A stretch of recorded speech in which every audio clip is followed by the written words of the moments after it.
you awake? I thought I heard you get up. Yeah, I'm awake. Sorry, I just can't sleep. Are you thinking about him? Yeah, a bit. You should get back to sleep, my love. I'm fine. No, it's okay. What else is on your mind? I don't know. It seems weird, but I had one of the most vivid dreams of my life. I saw a fox on a snowy mountain, just looking confused and worried. Those eyes. I can't get those eyes out of my head. She was running in the windy snow, looking for something. Do you think it has to do with you and what's been going on? I don't know. It was just a dream, Rachel. They're not meant to make sense. A lot's happened the past couple days, that's all. Well, if you're not going to sleep anyway, you should tell me. I want to hear. All right. So, not far from her home, she followed that path to something unexpected.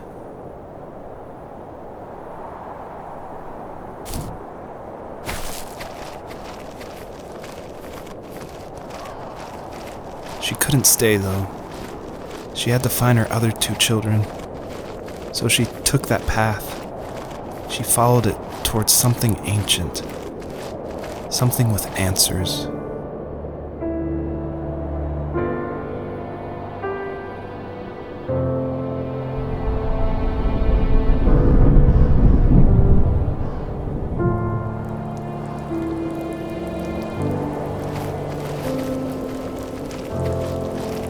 The fox looked high and low, searching for any sign of her cubs.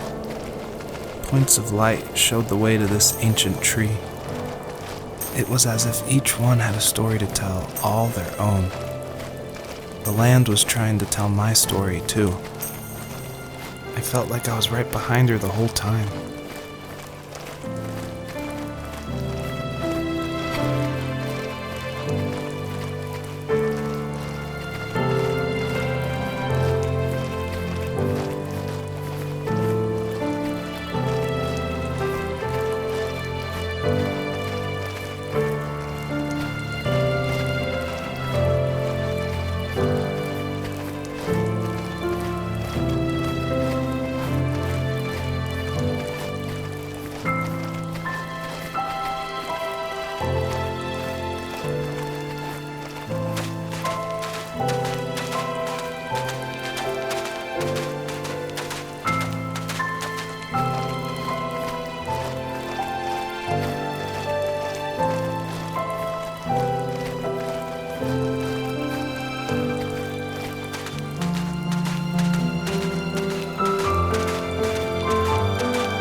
Wasn't he like a lumberjack? That's one way of putting it. If wood was a canvas, then a carving knife was his paintbrush. Even after working a 50-hour week, even after his hands were more splinters than skin, he would bring home the nicest piece of Alaskan weeping cedar and make me toys. That wooden train was the first toy I can remember, and I loved it. I just knew from a young age I was going to be a lumberjack, like my father.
My teenage years were full of sketching, angst, and trouble. I wasn't popular or unpopular. Maybe just forgettable. I guess that gave me a sense of freedom, so I hung out with crazy kids, doing crazy things, even though I mostly just watched the chaos ensue. We did it all. Put fireworks in mailboxes, hide roadkill in people's garages, break windows of the barber shop in Anchorage. My dad was furious, but he was so busy working he couldn't do much to stop me from going out. I think being an adult means there's no one to stop you making hard decisions. He had to make a living, and he couldn't be in two places at once. Yeah, I realize that now. But at the time, I was sure he was more interested in growing his business than what was going on with me.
He was working another late night, and my friends were over, saying how bored they were and how they'd come all the way out to my house for nothing.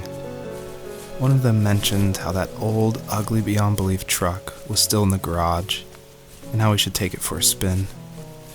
I was only 15, so I kind of fought it for a while.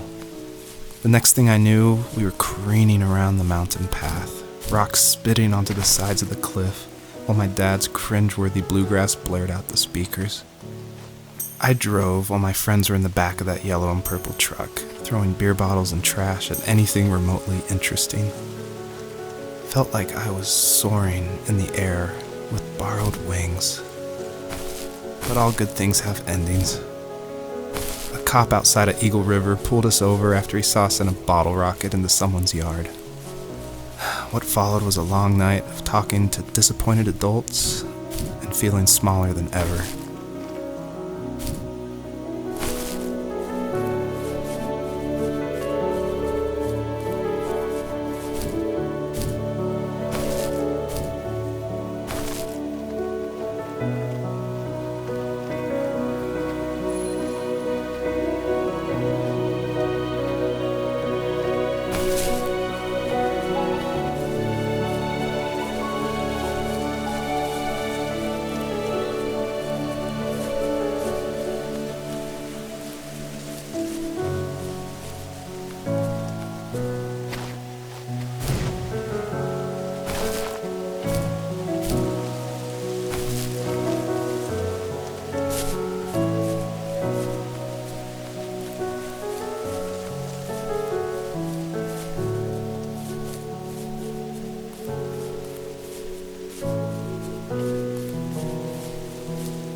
If there was some way I could take my love of drawing and turn it into a way of escape, nothing would make me happier. I wanted to create instead of tearing trees down. I wanted to move to the lower 48, not because I hated it there in Alaska, but I hated the idea of it. It's like all of that spite inside me had created this monster which followed me around my whole teenage years. I put so much energy into doing what others didn't expect of me. Why did I do that? There's one fact you're forgetting, though. If you didn't have that fire in you, we probably would have never met.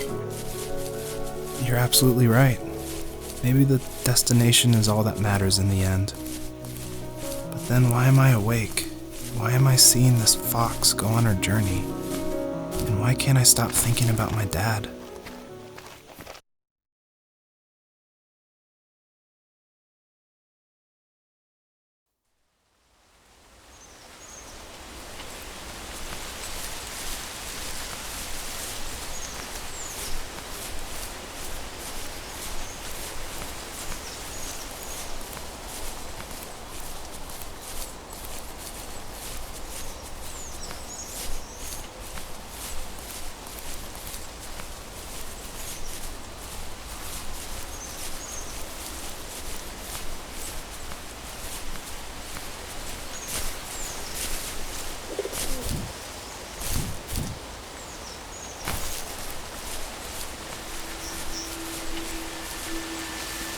Even at my most distant, at the times when I detested him the most, he kept reaching out.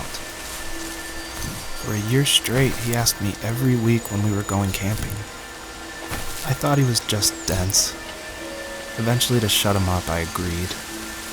We carried out the worn lawn chairs from the garage and set up a cinder block campfire at the site we'd always used behind the house. We walked down the mountain path, talking in the warm sunshine we only got a couple months of the year. Those 3 obsidian rocks shimmered alongside the shore, almost like sparklers pressed against a dark window. I'll never forget that wet stone on my feet, or how those massive mountains looked even bigger in the lake's reflection. I felt small, but grateful. As the sun set, my dad found something I hadn't seen for a long time. The tree where I'd made my first carving when I was 6. I hadn't even carved it. My dad had helped me, but I still called it my tree. Something about seeing my name there made me open up, and we talked about everything that night in that old camouflage tent. I told him how much I loved sketching and design, and how it would be a dream to study architecture in Seattle. I told him how I didn't get along with my friends much anymore, but that I didn't mind being alone. He told me he was there for me, and he joked that if all he had to do was write my name on a tree to finally get me to talk, he would have left me carved logs with novels on them in front of my room every morning. I don't know why it took me that long to realize it, but it was then I knew how much he had sacrificed for me.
On our property, there were old abandoned pieces of a shed and car long left unused. I used to ask him all the time who those people were that left all this junk, and I'm sure he got so tired of hearing it that he made up some elaborate stories how a brown bear ate them and haunted the woods afterwards. What's funny is I think it made those people seem more real, growing up thinking they were still hanging out like they couldn't say goodbye. I used to tell my friends how I could swear I saw spirits move near the water, and that always freaked them out. I guess it didn't bother me, because the way I saw it, they were normal people with old cars and sheds, just trying to figure out how to survive and be happy in the middle of nowhere. It was a cool thought that they didn't want to leave, but I was a weird kid. Well, you had good company since those ghosts like living in a place where they were brutally devoured.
we were happiest underneath the evergreens.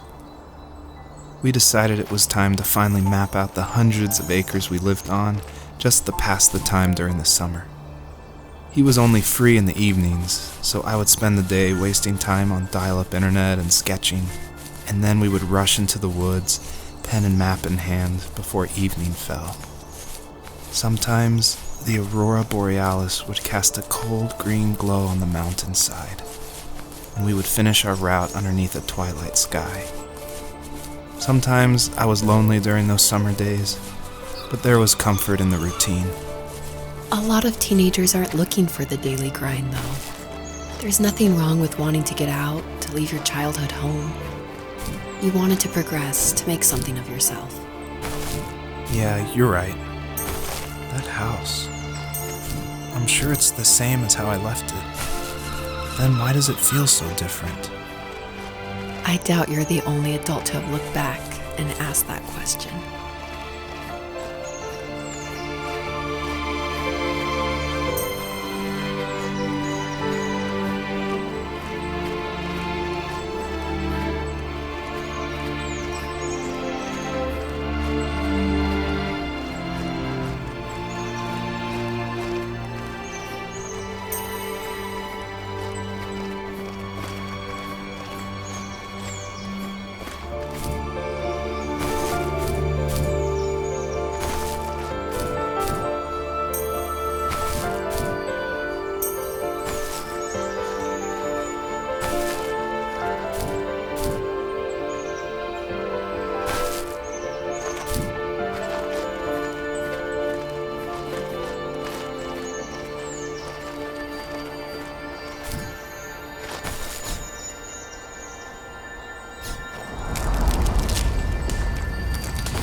My dad built a lot of stuff in his free time.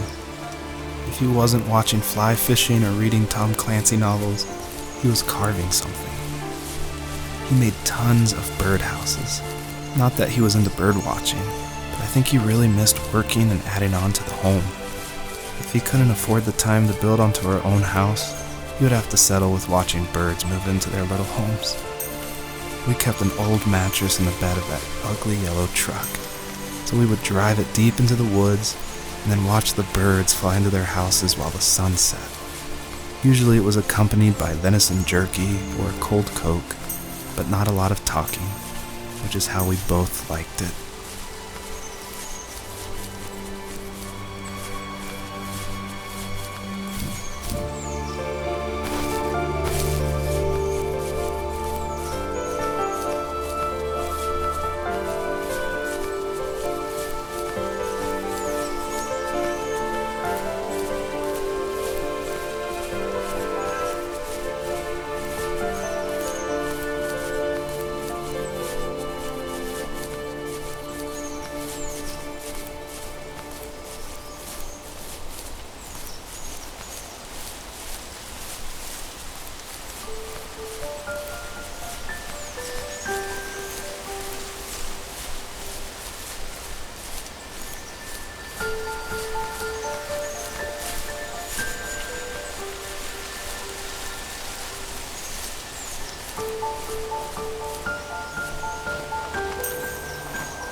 perpetrator stood nearby, unfazed, like nothing was wrong.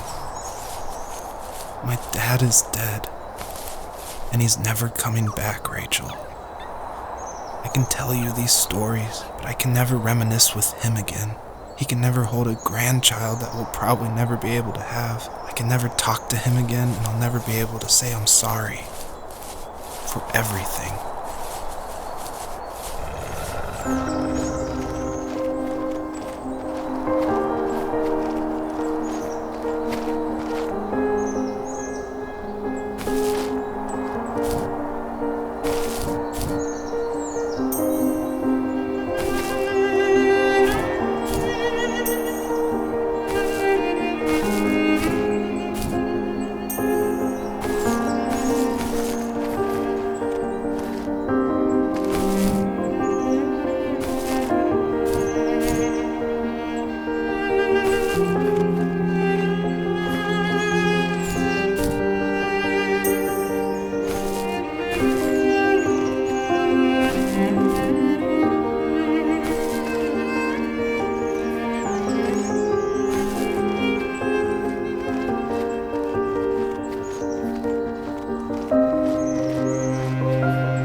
I just can't talk about this anymore. Good night.